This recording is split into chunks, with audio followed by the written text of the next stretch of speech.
kind of an instant thing. I can't undo pulling.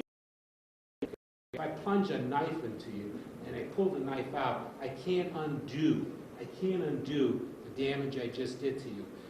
Strangulation is really, it is probably the strongest form of prior calculation and design that you can come up with. Why? Because what did we learn from Doctors Pekarsky, Miller, and Barrage? That it takes anywhere from 10 to 15 to 30 seconds with constant pressure on your neck before you black out. Constant.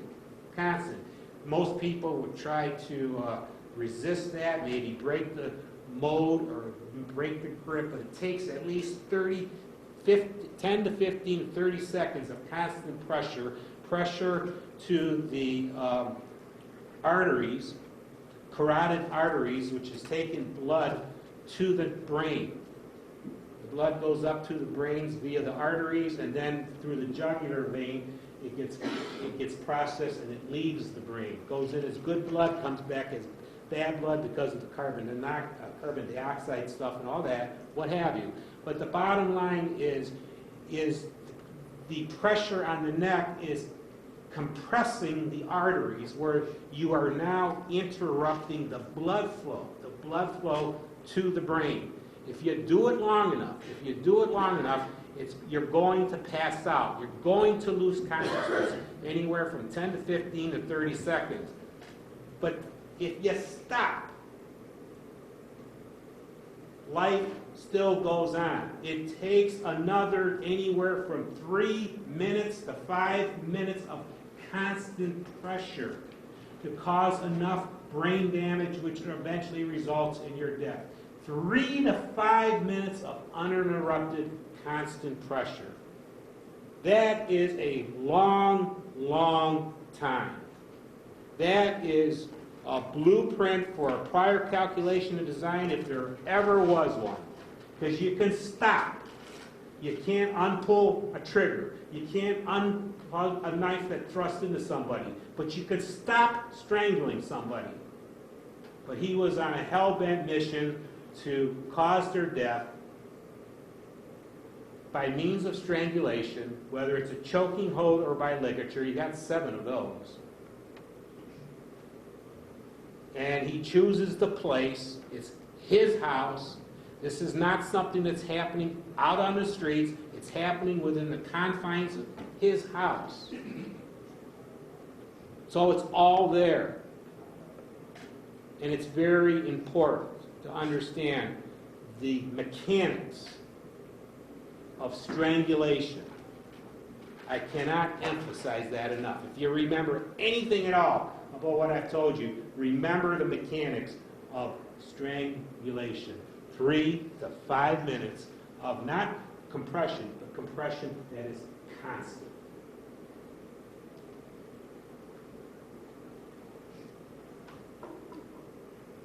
Key person in this case is Debbie Madison. Back on Thursday, October 29th, she's at home. She lives across the street from Anthony Sowell. She's sleeping. She's waking up. Somebody wakes her up about 9:30 at night. There's all kinds of flashing police cars going on across the street. She's learning that two dead bodies are being brought out of the house of Anthony Sowell. And she knows the only person who lives there is Anthony Sowell. So the first thing that she deducts or tries to make an inference from is Anthony one of the people?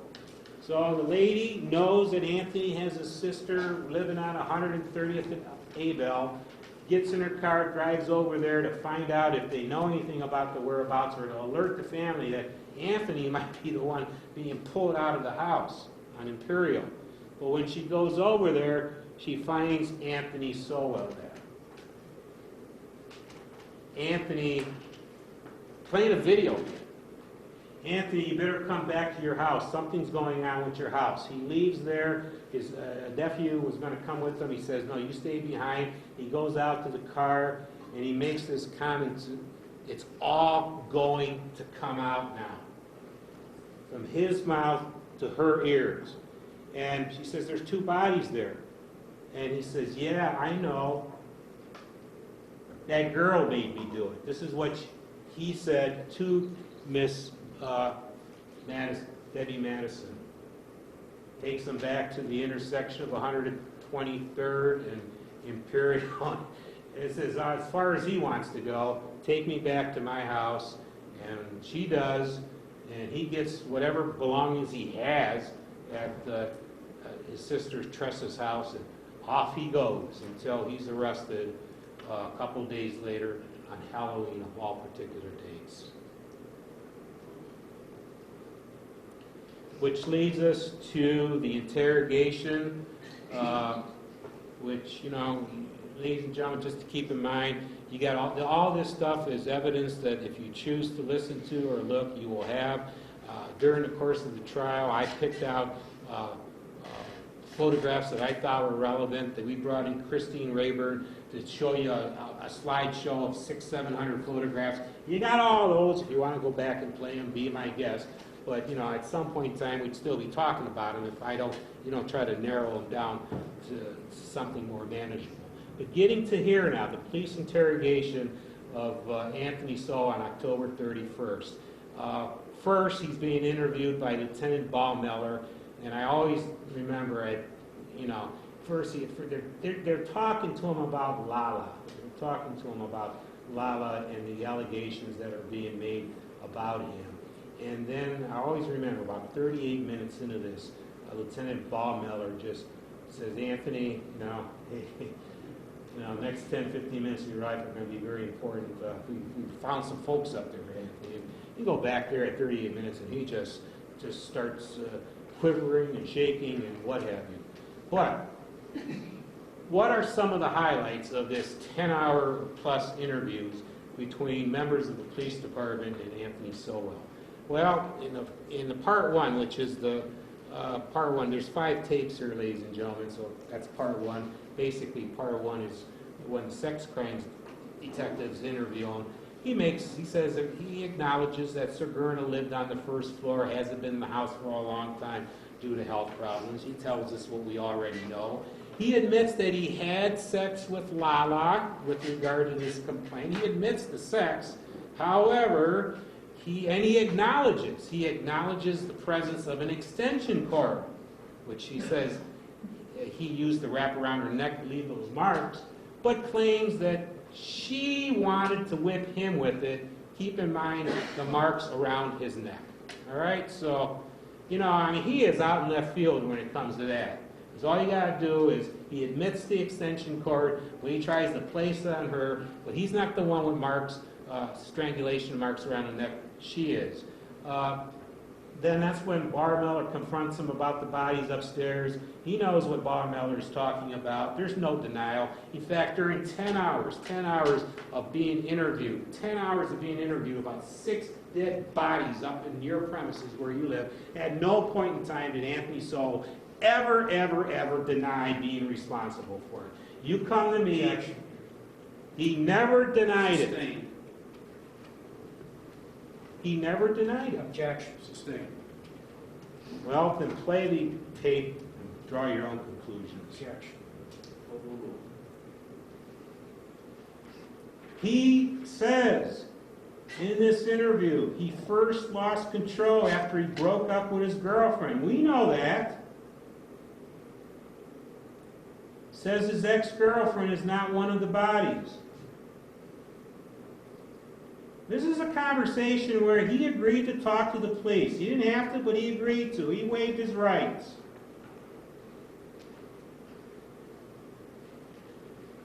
He says, I quote him, I know everybody's going to make me out to be evil, but I'm one of the best.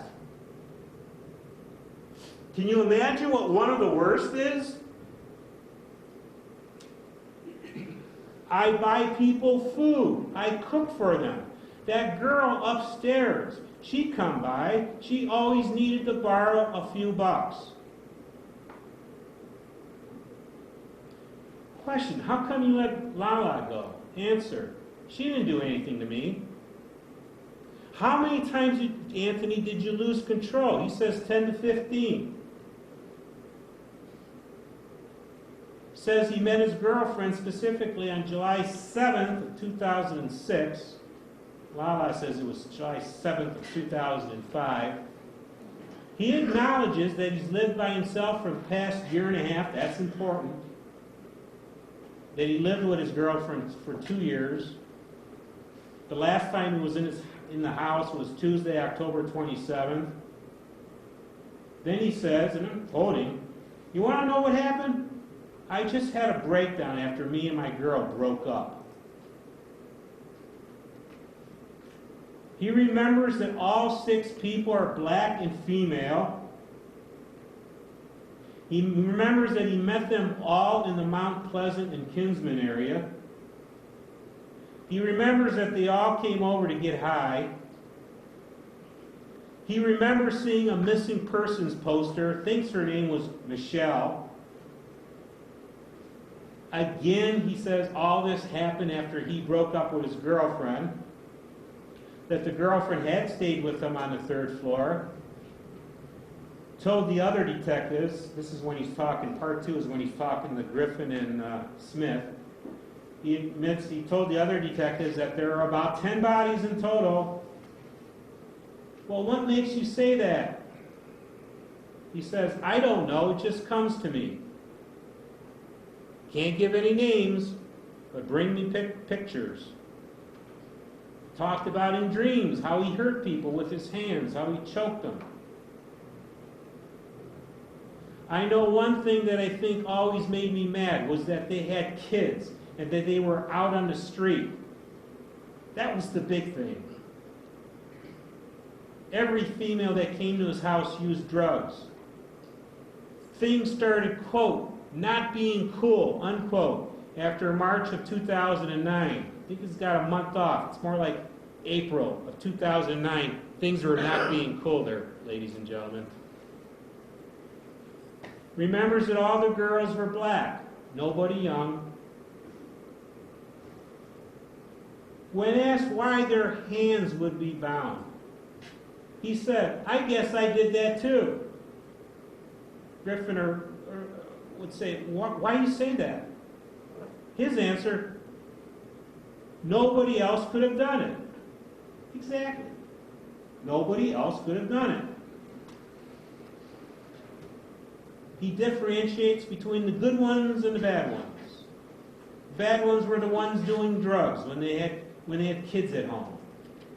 Good ones were the ones going to school, working, doing something for themselves. Part 3 acknowledges Sean was on the 3rd floor recently and left her panties and bra in the hallway. Discussion came around knives. Knives were only used to gain entrance into the front room, not used for violence. In that, he said he first got hooked on crack in 1987. Then he goes back to his dreams, and in dreams he would choke them. Why? To punish them. Claims that the last one is thick, and she's outside. As I said earlier, Dozier is the only thick one, and she was the first to go missing, not the last.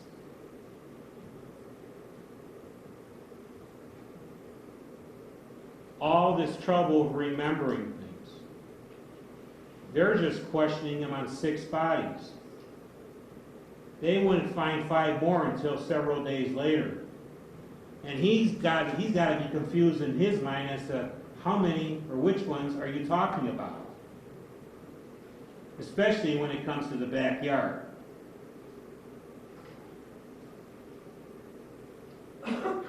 He remembers one of them worked in a Jamaican restaurant.